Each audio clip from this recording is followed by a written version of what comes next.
Les amis, le football européen, c'est un autre niveau.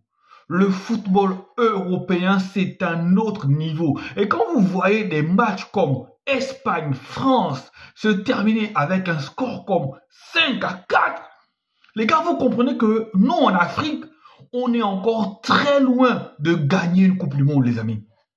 On est encore très loin de gagner une Coupe du Monde parce que le football, c'est beaucoup de choses. Le football, ce n'est pas seulement courir après un ballon. Le football, ce n'est pas seulement les muscles, ce n'est pas seulement... Oui, parce que parfois, nous, en Afrique, on se dit que le football, ce n'est qu'une histoire de physique, les gars. Non. Quand vous voyez l'Espagne jouer, vous comprenez que le football, c'est une intelligence, les gars. Avoir une intelligence footballistique, un QI footballistique très élevé, les gars. Et ce match-là nous a donné beaucoup de plaisir, les gars. La France perd parce qu'elle a fait une première mi-temps catastrophique. La France perd ce match-là parce qu'elle a fait une première mi-temps attentiste. Une première mi-temps où elle a en quelque sorte regardé l'Espagne imprimer un faux rythme. Regardez l'Espagne faire ce qu'elle voulait faire avec le ballon. La deuxième mi-temps, la France est arrivée avec d'autres velléités. On a vu durant cette deuxième mi-temps-là, même si toujours à mon avis, l'Espagne, sincèrement, quand je regardais l'Espagne jouer, je me disais, l'Espagne était à 2 à l'heure, hein, les gars.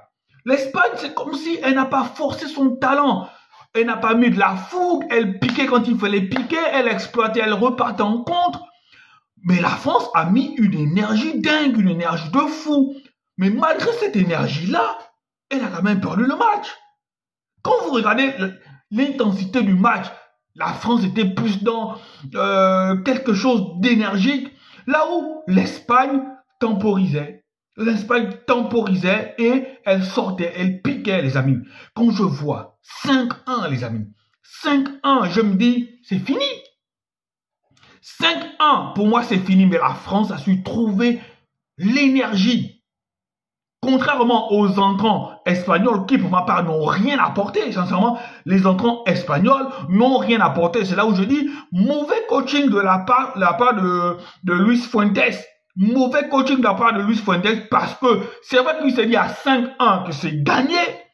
Mais dès qu'il a sorti Pedri, il a sorti Zubimendi, il a enlevé Nico Williams, les gars, la France a commencé à respirer. La France a commencé, excusez-moi, à se sentir libérée. On a vu un Manu Koné qui a fait d'une deuxième mi-temps de fou malade en milieu de terrain, qui a ratissé, qui a cassé des lignes, qui a fait les gars. Et après, on a Ryan Cherki. La rentrée de Ryan Cherki, c'était une bouffée d'air, les amis. Ryan Cherki, en 20 ou 25 minutes, il est en train il a gagné des points dans ce match-là, Ryan Cherki.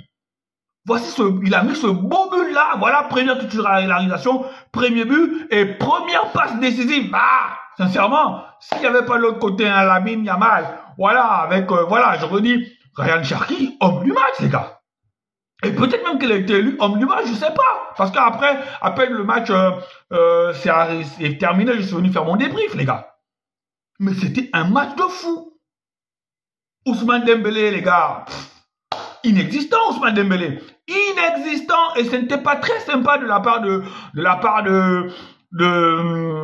Didier Deschamps de le sortir.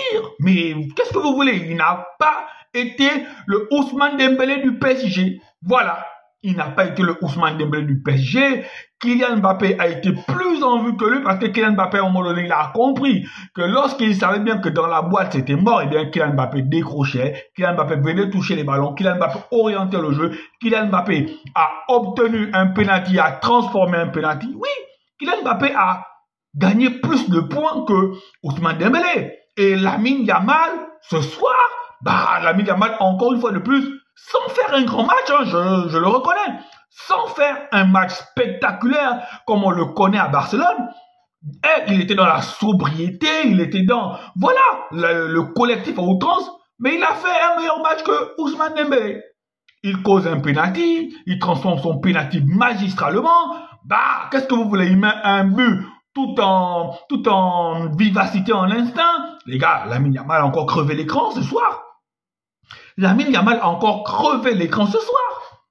Donc, la France ne peut que s'en prendre à elle-même ce soir. Parce que si elle avait mieux commencé sa première mi-temps, je pense qu'on serait en train de parler autre chose. Il y avait largement la place pour battre cette Espagne-là.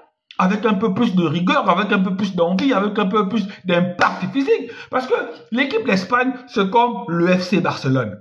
L'équipe d'Espagne, c'est comme le FC Barcelone. L'équipe d'Espagne n'aime pas les équipes qui mettent un impact physique.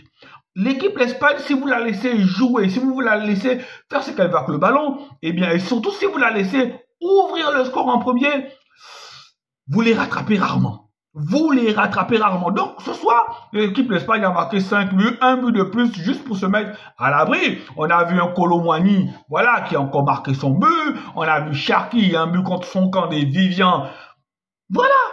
On a passé une belle soirée. On a regardé un beau match de football. Mais la France est éliminée. La finale va se jouer entre l'Espagne et le Portugal. Et moi, je dis, je donne 60-40 pour le Portugal. Allez, amis. Ciao, ciao.